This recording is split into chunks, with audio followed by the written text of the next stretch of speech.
Kumusta magandang hapon sa ating lahat mga ka-farmers, mga ka-viewers.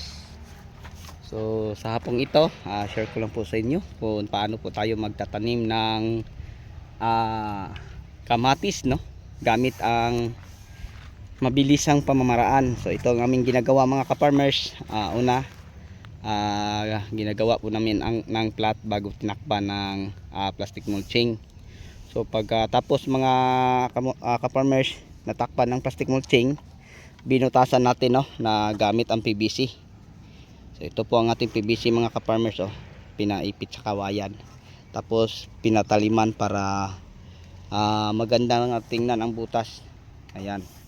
Tapos pag magbutas ka dito mga ka-farmers, pag apak mo lang ay diretso na sa lupa. Then sa sunod, binasa namin ng tubig. Pagkatapos na basa ng tubig mga ka-farmers, ayan, binutasan gamit ang urok o kawayan. Ayan po, tingnan nyo. Yan po. Then nilagyan ng mga punla, diretso na sa butas. Ayan. So yan po mga ka-farmers. So yung ganito kalawak na taniman mga ka-farmers, anim lang po kami. Inipisa namin kaninang alas 2:30. So sa oras na alas 4, alas 4 ay natapos na. Ayan, isang linya na lang. So mga alas 4:30 tapos na itong mga ka-farmers. Ayan.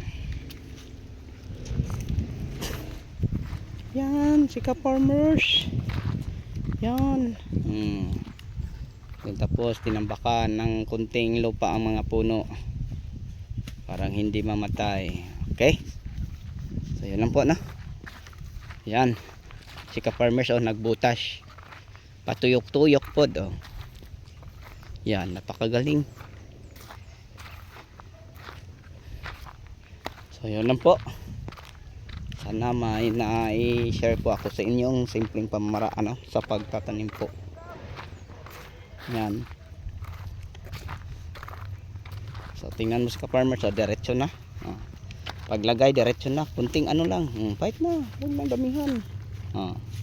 Diretso na, yan. Okay, so sa inyong lahat hanggang dito na lang po. Maraming salamat.